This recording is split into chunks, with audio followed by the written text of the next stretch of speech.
Hello dear students, இன்றைக்கி நம்ம என்ன பார்க்கலான்னா Mendelian inheritance, Mendel's law of heredity. அதாவது மெண்டலிய பாரம்பரியத்தில், மெண்டலியன் இன்ஹெரிடன்ஸ்னால் மெண்டலிய பாரம்பரியத்தில் மெண்டல்ஸ் லா ஆஃப் ஹெரிடிட்டி அப்படின்னா மெண்டலிய விதிகள், அதை பற்றி பார்க்க போகிறோம். Mendel proposed 2 rules based on his observation on monohybrid cross அப்படின்றாங்க. மெண்டல் ஒரு பண்பு கலப்பினை கூர்ந்து என்ன பண்ணுறாரு, ஆராய்ந்ததின் விளைவாக மெண்டல் ஒரு பண்பு கலப்பு இருக்கு இல்லையா, அதை கூர்ந்து ஆராய்ந்திருக்கார். அதன் விளைவாக இரு முக்கிய விதிகளை உருவாக்கப்பட்டுள்ளது அப்படின்னு சொல்கிறாங்க. Mendel's propose 2 rules based on his observation. கூர்ந்து உற்று நோக்கத்தில் என்னப்போ ஒரு பண்புகள் இப்போ கூர்ந்து உற்று நோக்கியிருக்கிற அந்த ஆராய்ந்ததன் விளைவாக அதை பேஸ் பண்ணி தான் என்ன பண்ணுறாங்கன்னா இவர் என்ன பண்ணுறாரு, இரண்டு முக்கிய விதிகளை வெளியிட்டிருக்காரு. Propose 2 rules. அதாவது ஒன்று என்னன்னா, 2 these rules are called laws அப்படின்றாங்க. Laws of inheritance. First law, அதாவது என்ன பண்ணுறோன்னா அந்த 2 முக்கிய விதிகளை சொல்லிருக்காரு. ஃபஸ்ட்டில் ஓங்குத்தன்மை விதி, அதாவது லா ஆஃப் டாமினன்ஸ் அப்படின்னு சொல்லுவாங்க. இன்னொன்று லா ஆஃப் செக்ரிகேஷன் அப்படின்னு சொல்கிறாங்க. அப்போ என்ன பண்ணுறாங்கன்னா, ஃபஸ்ட்டு லா ஆஃப் டாமினன்ஸ், அது second law law of segregation. These 2 rules are called laws of inheritance சொல்கிறாங்க. அப்போ the scientific laws play an important role in the history of evolution அப்படின்றாங்க. அதாவது 2 முக்கிய விதிகள் உருவாக்கப்பட்டது. ஒன்று ஓங்குத்தன்மை விதி, லா ஆஃப் டாமினன்ஸ். இன்னொன்று ஓங்குத்தன்மை விதின்னு சொல்லுவாங்க.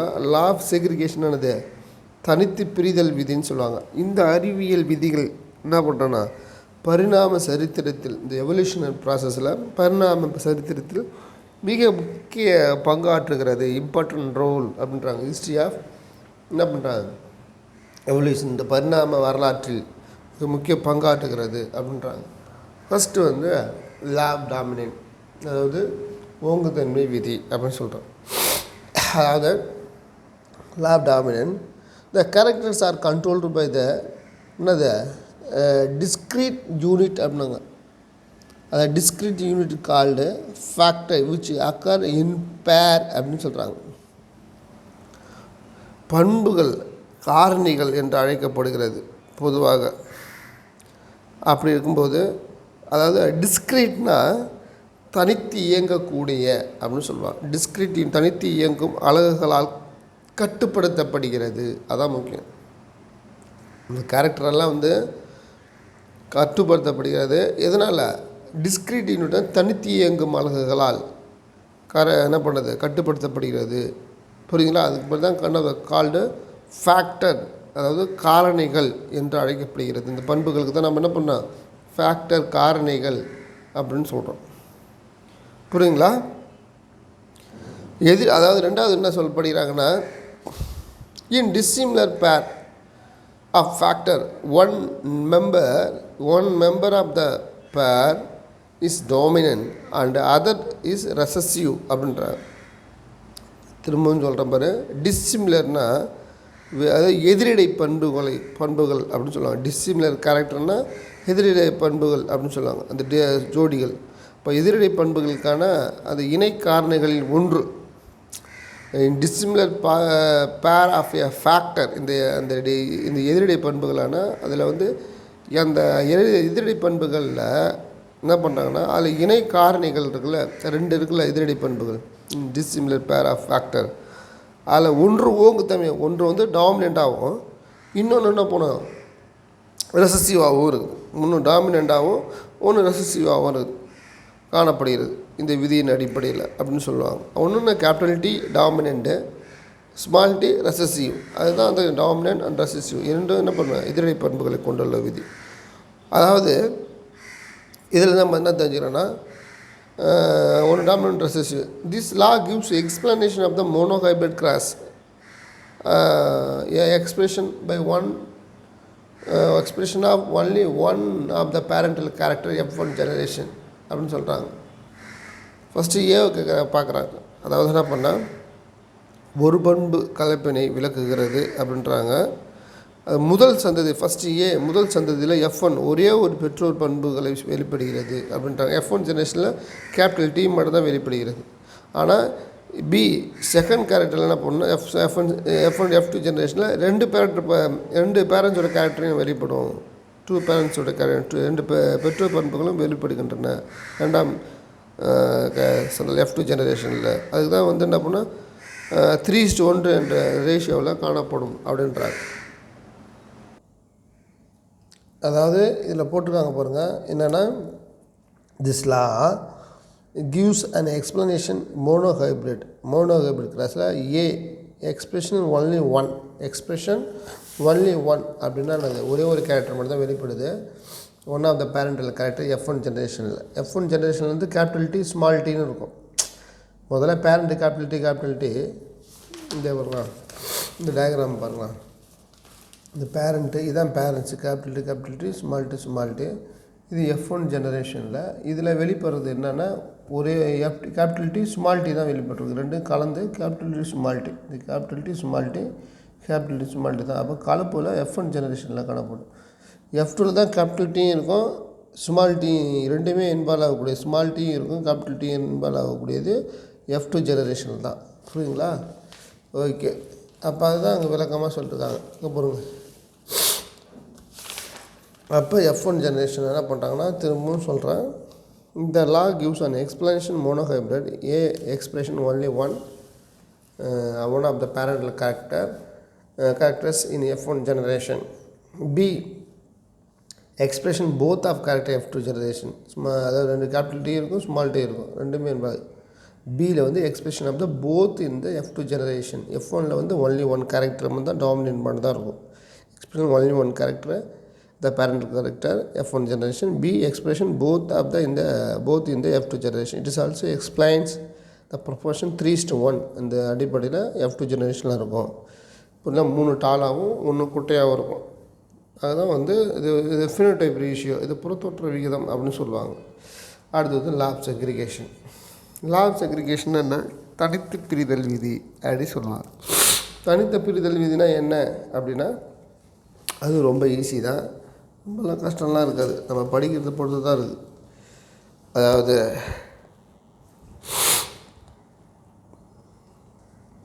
பாருங்கள், லா ஆஃப் செக்ரிகேஷன், அதாவது தனித்து பிரிதல் விதி, அல்ல law of purity of the gamete அப்படின்னு சொல்லலாம். அதாவது தனித்து பிரிதல் விதி, அதாவது கேமெட்டுக்கு தூயத்தன்மைன்னு சொல்லலாம். Alleles do not show any blending both character அப்படின்றாங்க.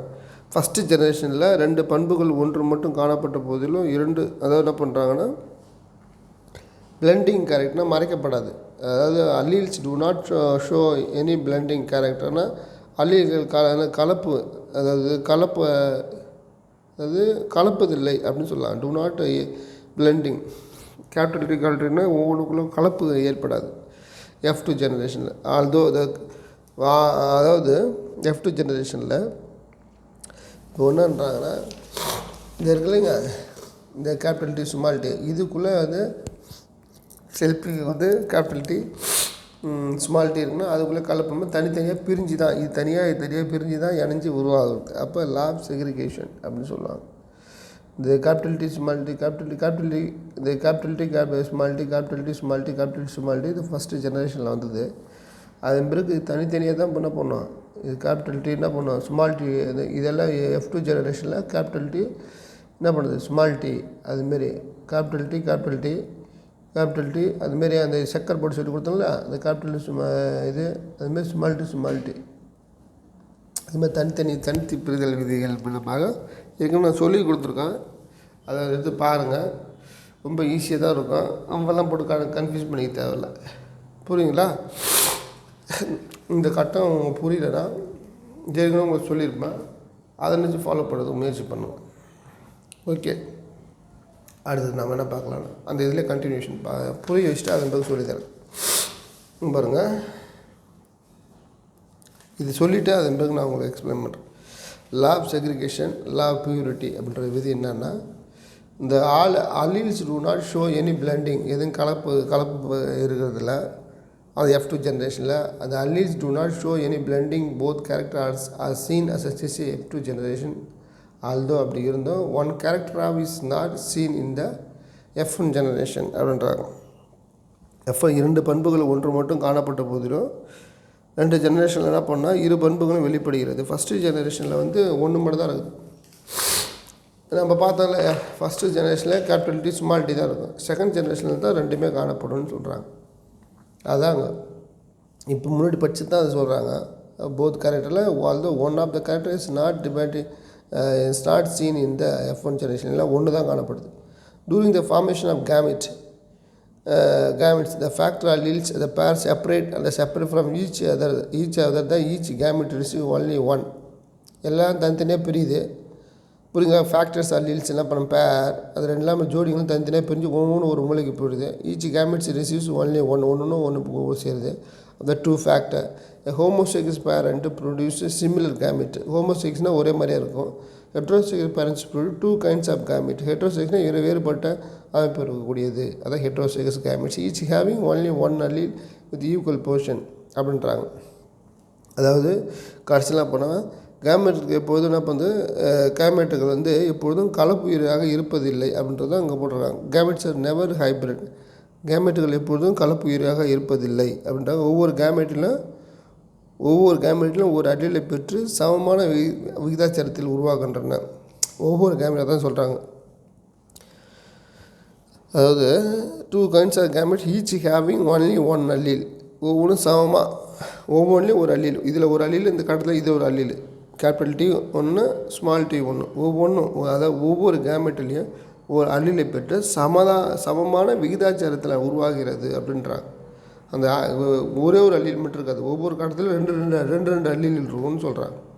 புரியுதுங்களா? இந்த F1 ஜெனரேஷனில் capital T into small T இது பேரண்ட்ஸு. இது கூட சேர்ந்து capital T small T into capital T small T. இதை தான் அங்கே கட்டமாக போட்டிருக்காங்க உங்கள் புக்கில். இந்த போட்டிருக்காங்க கேபிட்டல் டி ஸ்மால் டி தான் இதுமாரி போட்டிருக்காங்க. நீங்கள் கன்ஃபியூஸ்க்கு ஆகும். இதே இருப்பார் கேபிட்டல் டி இந்த கேபிட்டல் டி ஸ்மால் டி இது தான் அங்கே போட்டிருக்காங்க. புரியுங்களா? இந்த கேபிட்டல் டி ஸ்மால் டி தான் அங்கே இதுமாரி போட்டிருக்காங்க. 2 times போட்டிருக்காங்க. அதை கொஞ்சம் பார்த்துங்க, கன்ஃபியூஸ் பண்ணிக்க வேணாம். இதுமாதிரி ஒரு கலப்பு உருவாகிடுது. அப்போ என்ன பண்ணுறேன், இந்த கலப்பை தான் என்ன பண்ணுறாங்கன்னா இது வந்து F1 ஜெனரேஷன் போது இதை முதல்ல 2 ஜோடியில் முதல் லெட்டர் டால். இந்த 2 லெட்டரில் வந்து ஃபஸ்ட் லெட்டர் வந்து டாலாக இருக்குது.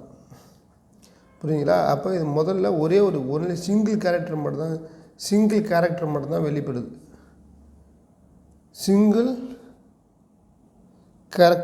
வெளிப்படுது. அப்போ இதுதான் என்ன பண்ண இதுக்குள்ளே என்ன பண்ணால் கலப்புவதில்லை. அதாவது இது வந்து என்ன பண்ணால் இந்த இது வந்து என்ன பண்ணால் தனித்து புரிதல் விதி. இது F1 ஜெனரேஷனில் இங்கே கிடைக்கும். லா ஆஃப் டாமினன்ட், இது ஓங்குத்தன்மை கிடையாது.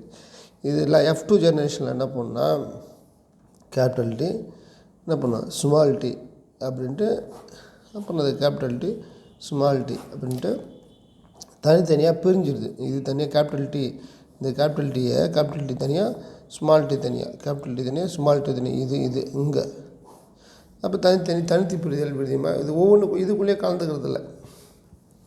புரியுங்களா? இதுக்குள்ளேயே கலந்துக்காத தனித்தனியாக பிரிதல் ஏற்படுகிறது அப்படின்னு சொல்கிறாங்க. புரியுங்களா? அப்போ என்ன பண்ணுறேன்னா அப்போ கேபிட்டல் டி ஸ்மால் டி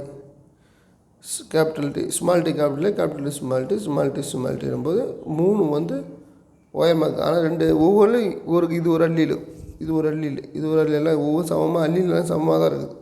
இப்போ 3 வந்து உயரமாக இருக்குது. இது வந்து ஒன்று மட்டும் குட்டையாக இருக்குது. அப்போ இது பீனோடைபிக்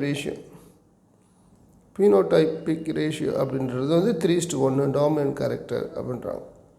ஒன்று மட்டும் ரெசசிவ் கேரக்டர். இது ஒன்று தான் ரெசசிவ் கேரக்டர். புரியுதுங்களா? இதுதான் அப்போ F1 ஜெனரேஷனில் இதுதான் அங்கே சொல்லியிருக்காங்க.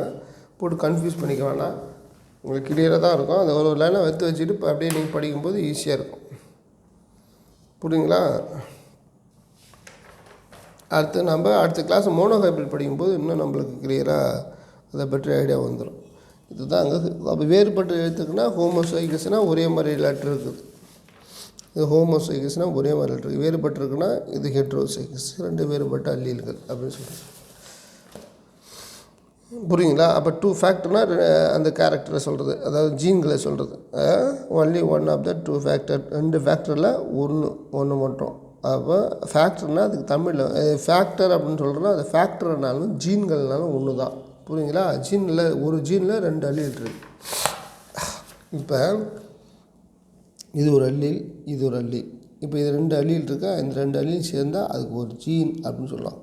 இது ஒரு அல்லீல், இது ஒரு அல்லீல்ப்பா. கேபிட்டல் டி ஒரு அல்லீல், இன்னொரு கேபிட்டல் டி ஒரு அல்லீல். அப்போ என்ன பண்ணுறது, 2 சேர்ந்தால் ஒரு ஜீன்.